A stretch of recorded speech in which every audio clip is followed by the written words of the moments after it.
gonna be very confidential. You can't get better than that.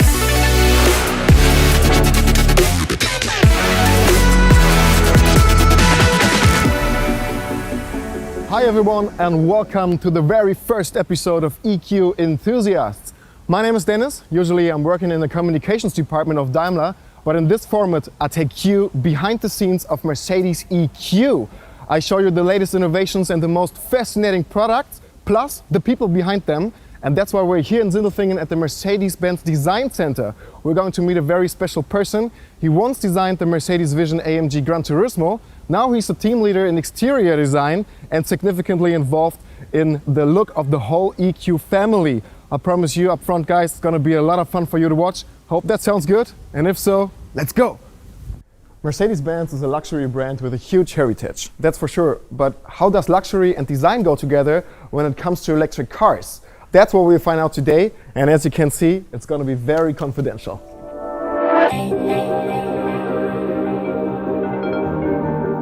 Bastian, hey, good to see Dennis. you.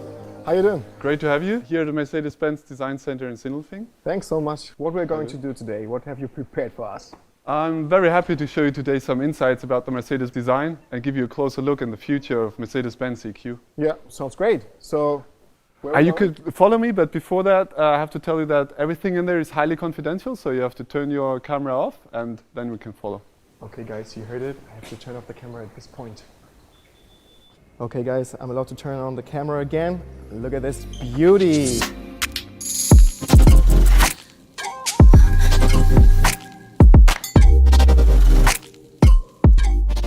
Bastian, where did you take us? So Dennis, now we're in the heart of the design building, more or less. It's one of our design studios. And what you can see here is the VISION EQS, one of our latest show cars. Nice one. Show me some of your projects. I'm really curious. One of a project that I think that was really a childhood dream when PlayStation approached us. Yeah, I want to talk about this one. And I've seen it. they asked us to do a show car for their game Gran Turismo. I mean, a show car for a racing game. You can't get better than that. These tasks you don't even get in university. So we created a car that was really highly efficient. We have active aerodynamics.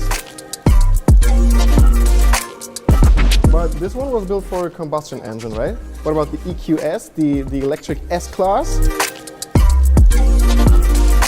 So we take our inspiration more from electric devices to create a really unique look for the EQ brand. So we have that one bow silhouette describing the sleekness and elegance character of the car. What are the main challenges creating an EQ in comparison to one with a combustion engine?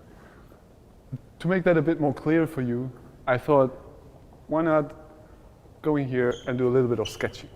Right now? Yeah. For me, I would ask you to sketch some.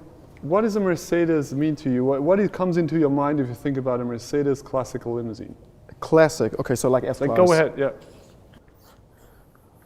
Don't laugh at me. No, looking good. Go ahead. Yeah. Can I work in your team?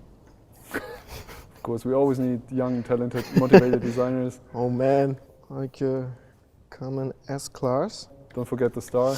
Yeah, sure. Okay, now it's finished. What do you think? Okay.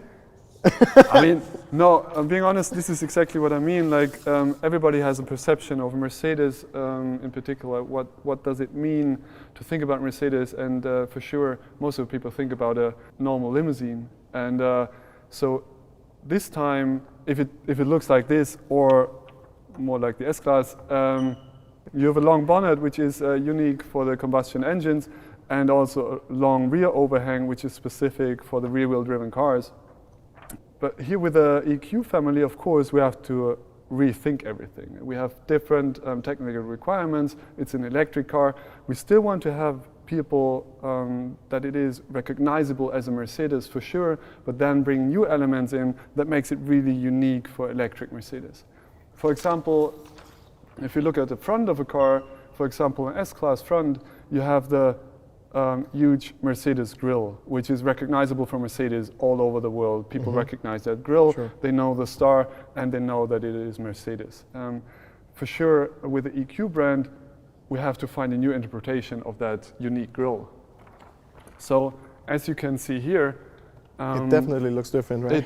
it really does. And that's not only because of the light and the stars, but also because it's an electric car. And therefore, we don't need as much air for cooling the engine, which is behind it, because this is the case on the S-Class. Whereas here, we have more design freedom to develop something new.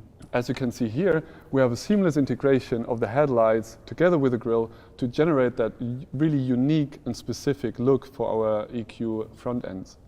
Yeah, you talked about the black panel before, but what about this little stars inside?